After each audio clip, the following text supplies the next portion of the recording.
Today I want to bring up something that happens every day. And people in the public would never know this unless they did dog training all day, 7 days a week, year after year after year after year like I have. So, positive training, negative training, and I just want to give a little lowdown on what happens in reality when you're doing this for a living and what the public really is asking of us. So there's two paths here. I'm just going to give you as two examples. We're working with two Malinois puppies at the same time, same age. We started the same week. They're both now about 12 weeks old. So you have Lola and you have Khaleesi's. Khaleesi's the one we've been showing on YouTube with her bite work. Oh! Her obedience training with the clicker and positive. Thanks. And then we have Lola that we started the same way.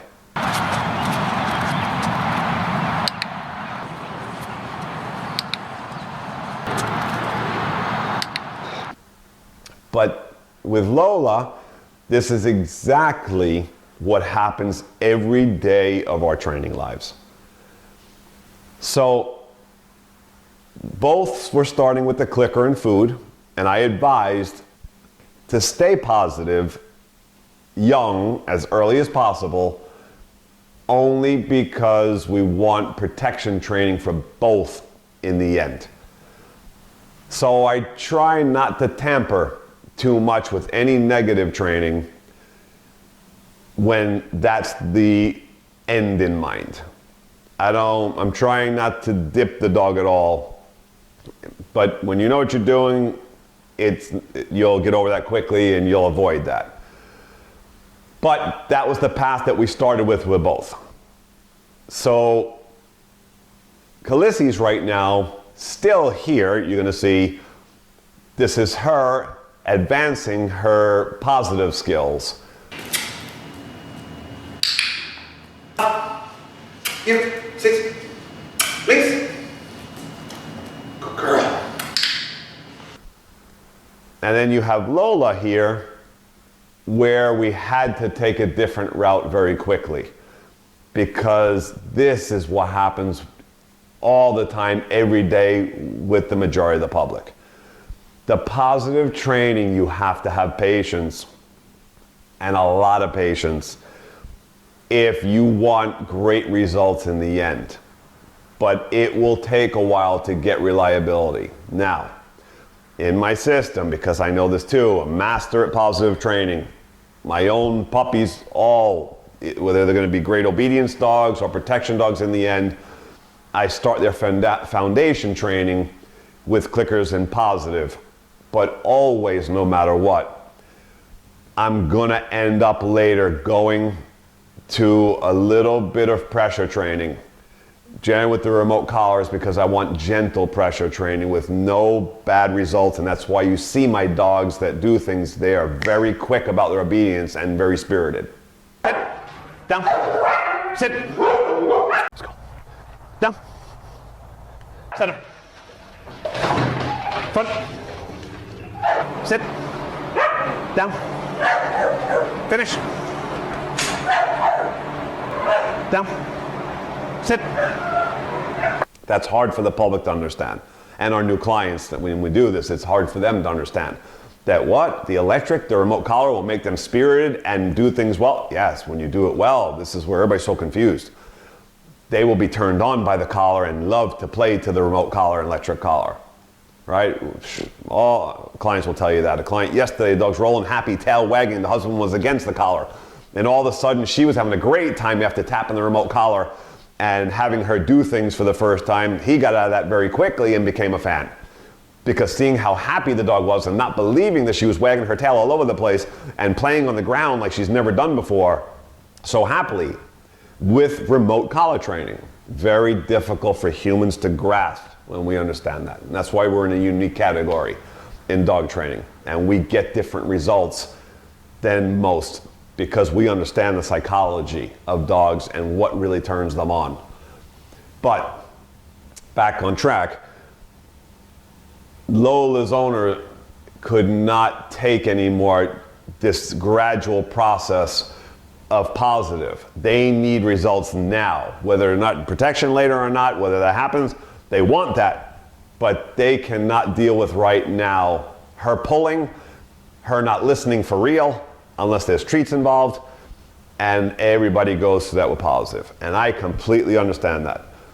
So you're gonna see here, Lola now for the first time, so we're gonna put an end to all the pulling and we're teaching her, so this is her healing, the second class after teaching her remote collar training at 10 weeks old. Now she's about 12 weeks old in this video. Good. Yep.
So here you see perfect healing, sitting automatically already every time he stops, following the leg everywhere. And that's the beauty through pressure training. But all of our clients, when we get there, most assume that they want positive training. We start that. If we do, I generally don't anymore with the public, unless it's certain cases like Calices, that's protection in the end, because our clients are not gonna sit there and do positive training and go through a process with this and not have the dog listen to for real. And that's what they're paying you for. So even though they start off wanting you to do positive, they realize quickly this is not gonna work for reality. This is gonna be a long, long road. So quickly we have to turn over something else. So that's why normally I don't even touch positive with my own clients. We just want results, we get it done, we get things beautifully, and everybody's happy. And the dog listens for real, even as a young puppy. But this is what happens daily that people don't see, especially if you're not a professional trainer. And that's why I had to start knowing everything, because owners would then start going, no, it's not working, it doesn't work. The dog only does things when there's treats around. Right? They don't have patience. The public, they're not professional dog trainers. They need results now. They want to walk the dog now. They want the dog to come when they tell them now, no matter how old the dog is, it doesn't matter to them. They want adult results even at 10 weeks old. Right? So you're gonna see here too, Lola's doing her remote come. Come.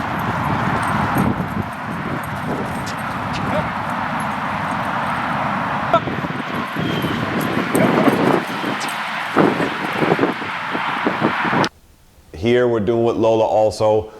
Her downs were started positively, her sits were started positively, but now we're adding the remote to it and we're doing remote downs, remote sits. Sit.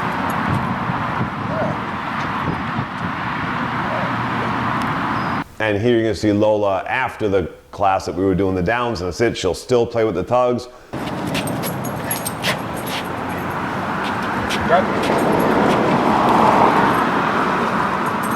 At home, she's a maniac on the towel still. It has not broken her drive.